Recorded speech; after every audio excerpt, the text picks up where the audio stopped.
The topic that I would like to talk about today and take a deeper dive into is rape culture. This is something that really grabbed my attention when we started getting information together for our group project on sexual assault. Rape culture is talked about in cinema as well as everyday life on college campuses and in the outside world. Rape culture is defined by Oxford Dictionary as a society or environment whose prevailing social attitudes have the effect of normalizing or trivializing sexual assault and abuse. Because rape culture normalizes is often the reason for many sexual assault victims to experience victim blaming and feel discouraged to come forward out of fear of being rejected by their peers and outcasted by society. Examples of rape culture and the normalization of sexual assault are sexist and objectifying language, commonly referred to as locker room talk. Example that I have are some jokes are funnier than others, and a bad feminist is from the speaker Gay. He discusses rape jokes as used by many comedians in stand-up comedy routines. She goes through many popular comedians such as Daniel Tosh and discusses the crude and sensitive jokes that they make. There are not enough years in a lifetime to create the kind of distance where I could laugh and say, that one time when I was gang raped was totally hilarious, a real laugh riot. That's a quote that Gay used in his discussion as well. Rape culture is something that is found all around us today. It can be found throughout movies and television.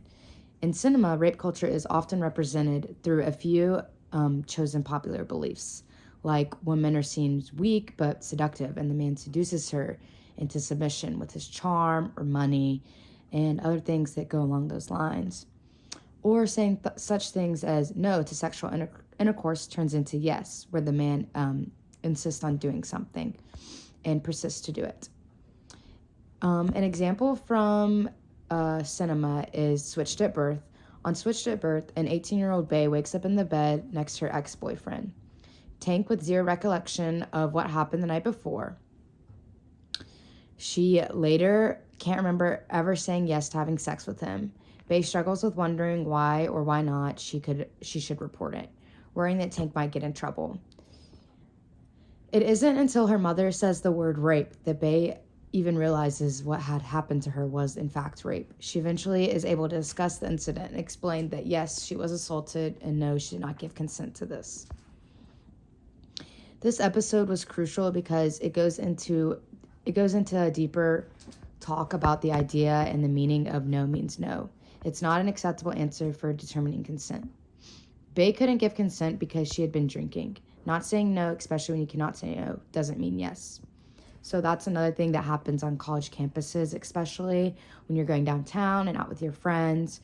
One might be too intoxicated to be able to make their own decisions, but end up getting raped when going home from the bars, and it is seen to be the woman's fault because she was too intoxicated.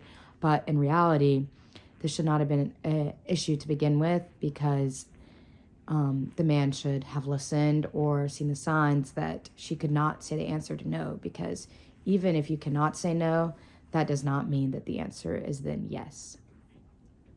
My last example from a TV show that's talking about rape culture and sharing awareness is halfway through the 5th season of Pretty Little Liars. Zach subjected Hannah to a number of unwanted sexual advances, making her feel extremely uncomfortable and unsafe. When Hannah tells Aria about what happened, her response is a cold reminder of society's very real rape culture problem. Aria asks Hannah, "What did you do to lead him on?" Aria comes around and eventually apologizes for the way she was initially acted upon. But as infuriating it is to watch one of the main characters go through something like this, it is a reminder that people do think this way.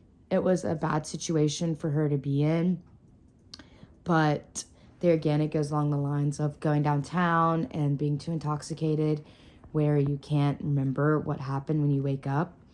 And so rape culture being defined as a society or environment whose prevailing social attitudes have the effects of normalizing or trivializing sexual assault and abuse from the Oxford Dictionary shows the connection that this has with our sexual assault presentation that we did around campus and that we did in the classroom, as well as the panelists that we had from the Women's Center.